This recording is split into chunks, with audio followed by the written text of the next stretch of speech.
So here's the vest. As you can see, the camo, that olive drab, wore off a little bit in a few places, but on the whole the paint held up really well and I'm pretty happy with it. It was a little stiff in a few places as well, just where there was a bulk of paint, such as along here, but as the days went on, you know, it sort of wore into itself a little bit and became really comfortable.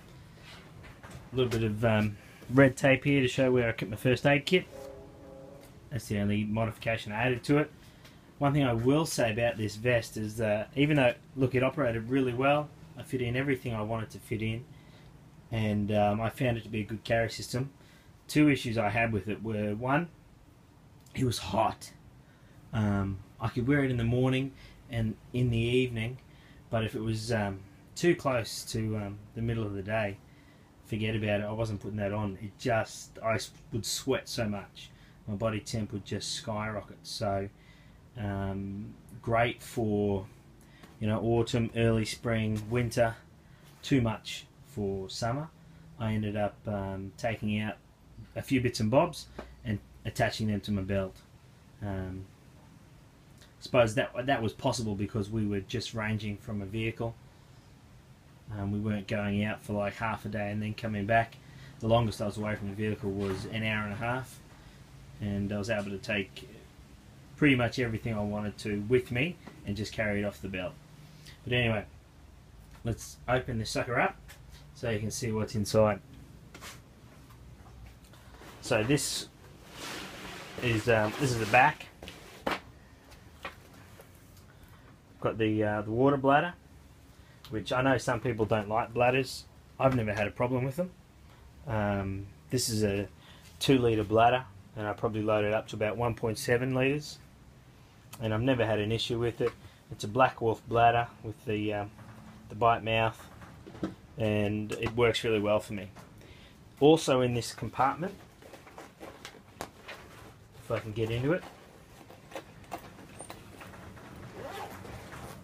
so you can see the top pouch is being cut along the back so the bladder comes through, and in the bottom here I also had some clear bags. So these are great multi-purpose bag. They're an emergency water source through transpiration. You wrap that over a branch, a leafy branch, and over the course of a few hours, water will collect in the bottom of that bag that is drinkable. And also we're on a hunt, and so these bags were used to store meat when we butchered the deer carcass. You know, the legs got wrapped up in these and then taken back to camp where we'd butcher them further. The hide from a deer was stored in one of these. So these are a multi-purpose item that were kept in the same section as my water, and they just sit at the bottom of this pouch, folded up properly, not like that. They take up hardly any room, and it's great to know that you've got an emergency kit there as well. This was on my left front, and this is my first aid kit. Got a video on this. I'll put a link in down below, or actually I'll probably put a link just there showing that first aid kit. And the great thing about this kit is the shoulder strap. So when I did leave the vest at the car, I was able to just take this, throw that over my shoulder, and I had my first aid kit with me. Super important because we were expecting to see snakes, compression bandages, and I also fit one of those bags and some gloves into the rear section on top of what was already in there for butchering, just in case we saw anything when I was ranging without the whole vest.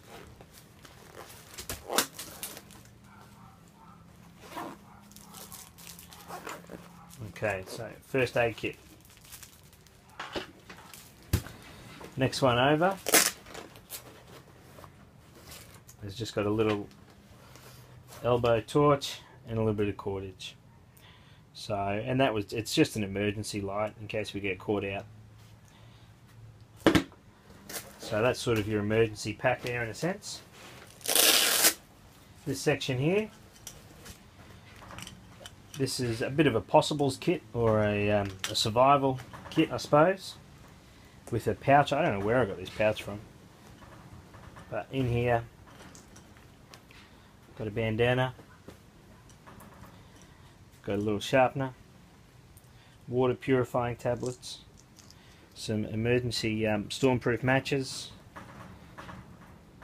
small amount of brick line, just a nylon cordage. I've got some of my wax fire starters, and they seem to have melted together a little, and a ferro rod. So that's all that was in that, but once again, just a few little bits and pieces as a just in case we got caught out. You know, so I could light fire. So I had a little bit of cordage to help assist with injury or shelter making. I was never going to find water on this property. There's not many dams, but just in case, there's some water tabs, sharpener, matches. So that just covered a few alternatives for me.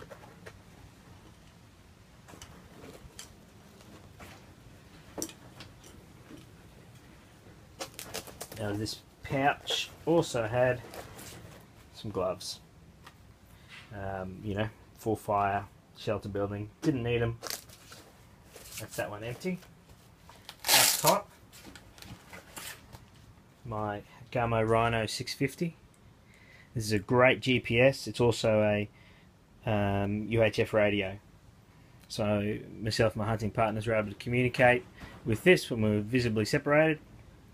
And this unit's great too because my brother-in-law has the same one, and it pairs, so he would show up on my map and I show up on his map, and it tracks your location, which is a really handy feature when you're walking around with things that go bang. And then this pouch just had a little emergency signal mirror.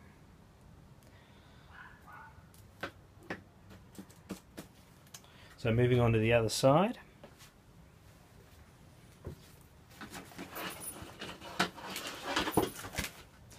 This one here was sort of my meals. It's a little bit of a tight fit. I took this and I took water in it as well. So I had about 1.7 litres on my back, and then that, which is what, a shade under a litre. Inside that I've got the canteen cup and the cook kit, and some tea bags down the bottom. No, I'm taking them out already. But there were some tea bags in there, and there was also some solid fuel tabs so that I could light that up. So that I carried that just as a way to cook if I ever needed to, or a way to boil water.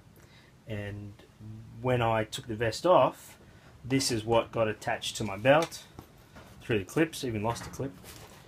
So I had water, I had the first aid kit, and a couple of other items, but it was great to have this to attach to my belt. Also in here, there's my tea bags, and this is where I carried the halterfers. You'll see the video I've done on the paracord wrap. I'll put that just there. So that's where I kept sort of the more camp knife.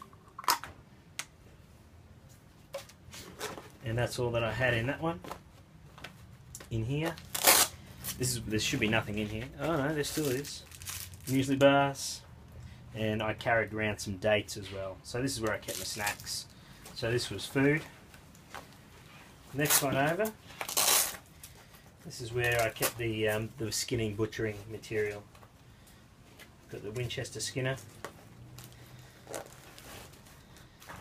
set of gloves, and those bags I was talking about earlier. So that was the butchering pouch. Above that, that's where I kept my ammunition. 243, I was using Remington loads, 90 grain projectiles on the hunt, which put down the deer, might have been slightly light for the deer, but not really. The deer walked a few metres and then fell. That was fine for deer. It was fine for the pigs that we saw on the property.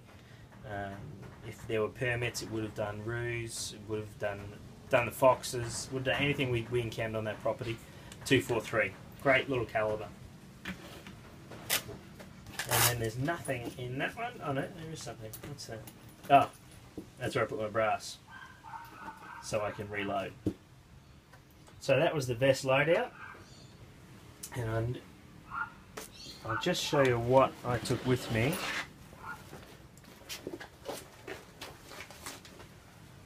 On the belt. When I walked away from the car, I had that. Sorry about this. First aid kit. Some of this sort of stuff. The GPS. I had ammunition on the rifle butt, so I didn't need to carry that. The only thing I probably would have liked to have added was the contents of the possibles kit. So I might look at a way at making that belt carry in the future. So that's my vest. That's the loadout I had with me for the 4 days hunting trip, or 3 nights hunting. I was really happy with it. I thought the loadout was good. I had everything I needed on me, but I was happy with the vest. Happy with the way I loaded it up. Happy with the options I had for belt carry, apart from the possibles pouch, or the more survival kit type stuff. I'll have to look at that.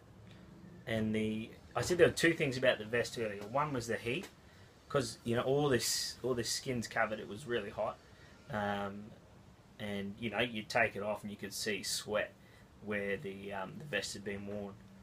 So heat was an issue. This time of the year, it's probably not the ideal setup. The other thing about it was the pouches came out a little wide, so I couldn't swing my arms normally, which in one sense it wasn't too bad, because I had the rifle with me, and a lot of the times I was carrying the rifle two-handed as we're stalking and that sort of stuff. But there were a few times where I noticed I couldn't move my arms normally, and that was a little uncomfortable. So that might be something to think about in the future, particularly if I'm going to use it for more ranging style of hunts rather than what we were doing on this last trip. But that's it, guys. That's my vest loadout. Let me know what you think. Put some comments down below. Something you hadn't thought of, something I hadn't thought of. We can all improve on what we carry with us. This was set up for, early summer, which basically we're in early summer, even though it's November, in Western Queensland. It was a 6,000 hectare. It was a really big property, and we were there mainly for pigs. We would drive to a location, and then we'd walk a corridor, walk a section, flush the pigs, shoot the pigs, back to the vehicle, move on to a new location. The only time that really changed was when we were chasing deer a couple of times, and we sort of stalked out and sat for a few hours. We didn't encounter as many snakes as we thought we would. In fact, we only really saw one. We did see a massive goanna, which was pretty cool. And we certainly learnt a lot about hunting pigs in that sort of terrain, on foot without dogs, which is how we were doing it.